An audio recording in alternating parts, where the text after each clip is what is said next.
پوچھا ہے کہ شوہر کی وفات پہ بیوی کتنی عدت گزارنی ہوگی اور عدت کا حکم کیوں آیا ہے؟ بات یہ ہے کہ اصل میں عدت کے دو مقاصد ہیں۔ پہلے مسئلہ سمجھ لیجئے کہ شوہر کی وفات پہ بیوی کو 4 مہینے 10 دن یا وضع حمل، اگر حاملہ نہیں تھیں، پریگننٹ نہیں تھیں تو 4 مہینے 10 دن عدت ہے، اور اگر پریگننٹ ہے تو جب بچہ پیدا ہو جائے عدت پوری ہو گئی۔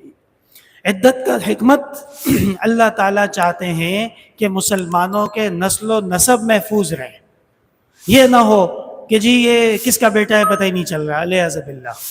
اس لیے یقین ہو جائے کہ یہ انہی کی بیگم ہے اور ان کی ہونے والی اولاد ہے یا نہیں ہے۔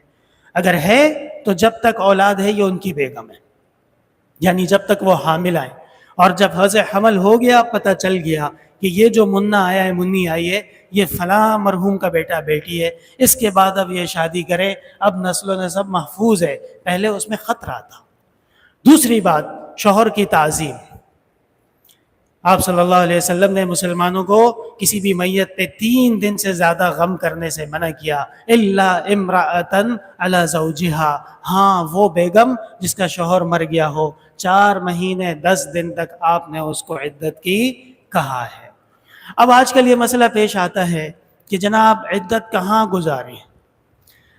علماء فرماتے ہیں اگر شوہر کے گھر پہ ہی رہنا ہے، گھر اپنا ہے، تو وہیں رہیں گے، کہیں جانے کی اجازت نہیں۔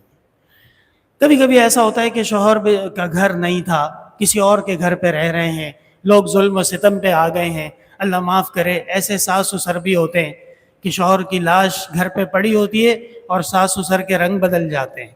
ایسی صورت میں علماء نے کہا ہے کہ فوراً نکلے اور جہاں زندگی کا اکثر حصہ گزرا ہے وہاں چلی جائیں، وہاں پہ عدت پوری کریں۔ اور یہ عدت گزارنا واجب ہے، ضروری ہے، اور بغیر ضرورت کے باہر نکلنے کی اجازت نہیں ہے۔ ابھی کچھ دنوں پہلے مجھ سے کسی نے مسئلہ پوچھا کہ ہماری خالہ عدت میں ہیں اور ہماری ماموں کی بیٹی کی شادی ہے، تو خالہ شادی میں جا سکتی ہیں یا نہیں؟ اور میں نے کہا خدا کے بندے، خالہ کو بولو آرام تسلی سے بیٹھیں، شادیاں انشاءاللہ ہوتی رہیں گی، لیکن شادی میں دیکھیں نا اب عوام کی ذہن کتنی عجیب ہو گئی ہے کہ وہ عدت میں ہے، سوگ میں ہے، اور یہ پوچھ رہے کہ ان کو شادی میں لے کے جانا ہے۔ کوئی ضرورت نہیں ہے، اس قسم کی آنے جانے کی اجازت نہیں ہے۔